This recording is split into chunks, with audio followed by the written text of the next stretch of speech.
Hi guys, well I've just seen The Hobbit: An Unexpected Journey. I've been waiting for this film to come out for quite a long time. Basically when The Lord of the Rings ended, I was very like, oh no, this is, I loved every film that came out, and realising that was it. The extended editions were done as well. I'd seen those and there was nothing else to see. It was quite a sad feeling really, and thankfully they got through all the wranglings, all the problems that were beset before this movie came out, and we finally got it. It's out, the first episode of the Hobbit: An Unexpected Journey. I have to say, I have seen early reviews of this, and some people are a bit disappointed by it. Some people have even called it things like the Phantom Menace of the Lord of the Rings, or I don't really get where they're coming from there. It's probably just some way of them trying to be clever and put the movie down when it's kind of lazy, really. I'll go into what I thought of the film. I will say that I think there might be people who feel that the movie is too long, and I think it's down to whether you're a big Tolkien fan. If you're a big fan of Lord of the Rings and you're a fan of everything, as much information being put into this movie as there can be. If you're just a casual fan who enjoyed the theatrical editions and felt the extended editions of the Lord of the Rings a bit too much, then maybe The Hobbit might not be as enjoyable for you as it is for someone like me. I'm a big fan of the books, and as you can see, you've got the Lord of the Rings here. It's quite small print, so if this had the same print in it as The Hobbit, it would even be a thicker book. Now, the Lord of the Rings is a tough book to get through, especially the Shire part. Once you put through the Shire bit at the start, the book, you just go through the book like it's brilliant. It's a real page turner. The Hobbit's a lot easier going. It's more of a children's book, a lot more fun. A lot more fun to read for younger people. Not fun, that's not the right word. Light-hearted, because the Lord of the Rings is fun for different reasons. Yeah, it's quite light-hearted and easygoing, and that's another thing. I think when you go and see this movie, you have to realise it is going to be a lot more light-hearted, a lot more humour in it than you're probably used to in the previous films. They did have their humour in there, but as things got worse and worse, the movie got darker and darker, and the humour became less and less. The first movie, Fellowship of the Ring, is probably the closest in feel to The Hobbit, and basically evil is just building up in the first episode of this film. It has some dark moments. I'd definitely say that people who are going to see this film with children, I would recommend the children to at least be around 12 years old.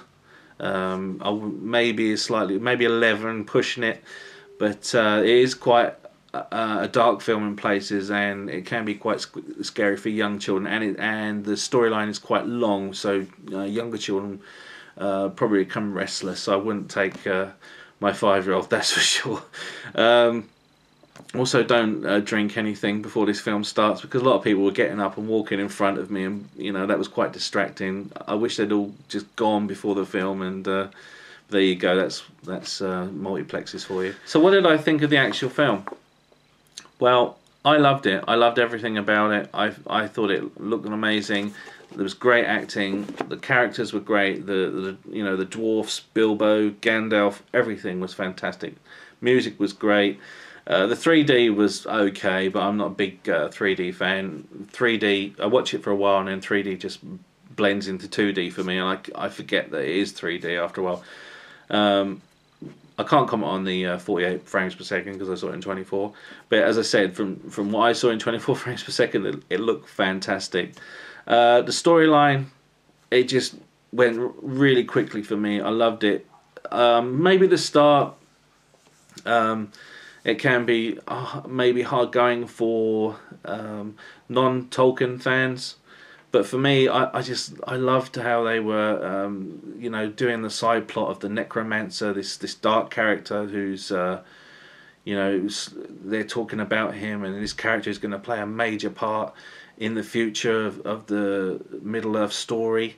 And obviously then you've got the other story of the dwarfs and Bilbo going off to reclaim their home and their gold, which is now occupied by a dragon. And they do this prologue, like they did at in the first Lord of the Rings movie. They do this great prologue telling you the storyline of why the dwarfs want to get back there and reclaim their home. I found, as I said, the humour in this is very funny. It kind of reminded me a little bit of Time Bandits. And I laughed a few times, you know. I had a smile on my face.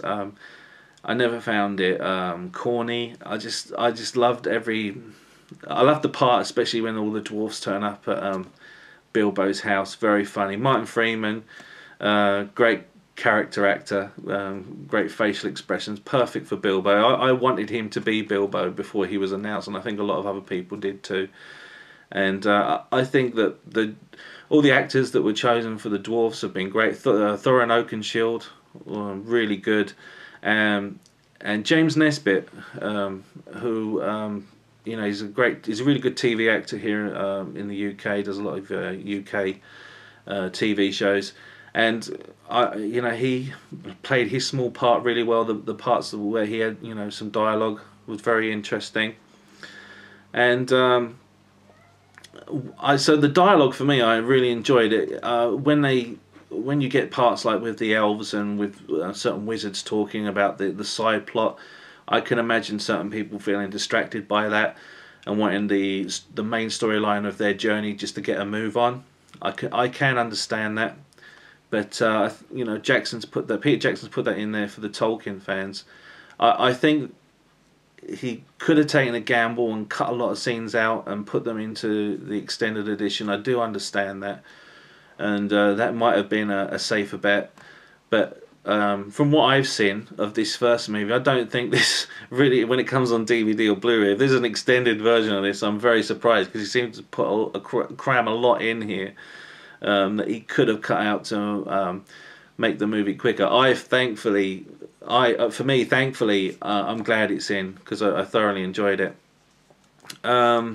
The action scenes, now this is what stretches out a storyline in a movie more than it would in a book. The action scenes in this are amazing. You know, obviously the Howard Shore music, it just kicks in, and you can see everything going on, and axes and swords, and Gandalf is just amazing. This every time he turns up, you know, you're like, yeah, here's Gandalf. And wow, I mean, you know, I know the storyline, I know what's going to happen, but I'm on the edge of my seat, just thoroughly enjoying it. And I love how it, like, it slowed down and then sped up, slowed down, and then right at the end, like, there's all this fantastic action going on, and you think it's over, and then something else happens. One of my favourite scenes, though, the scene I was really looking forward to, is the scene with Gollum and Bilbo, Riddles in the Dark.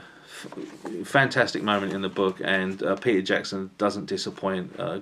Gollum in this, once again, is worth staying. You know, worth waiting for. It's just fantastic, and I like how the CGI of Gollum, he looks slightly younger, so that was a nice touch. The CGI looks even more amazing than it did when I first saw it. I mean, I suppose that's a given, seeing as the times pass, but he looks even more lifelike now. It is amazing.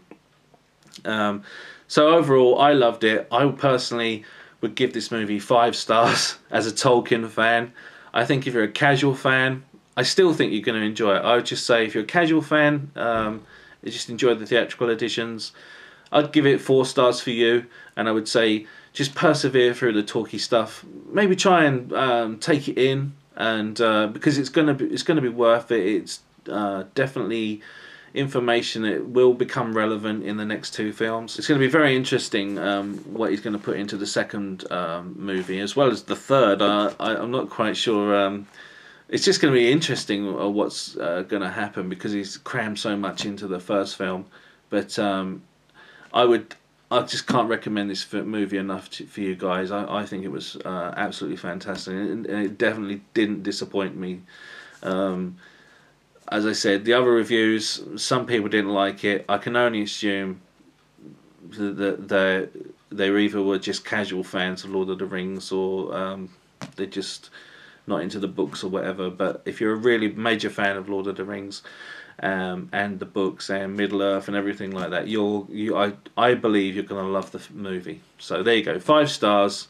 I loved it, and it should be interesting when I do my end of the year review of all the films, where it is in the top 10. I'll catch you later, guys.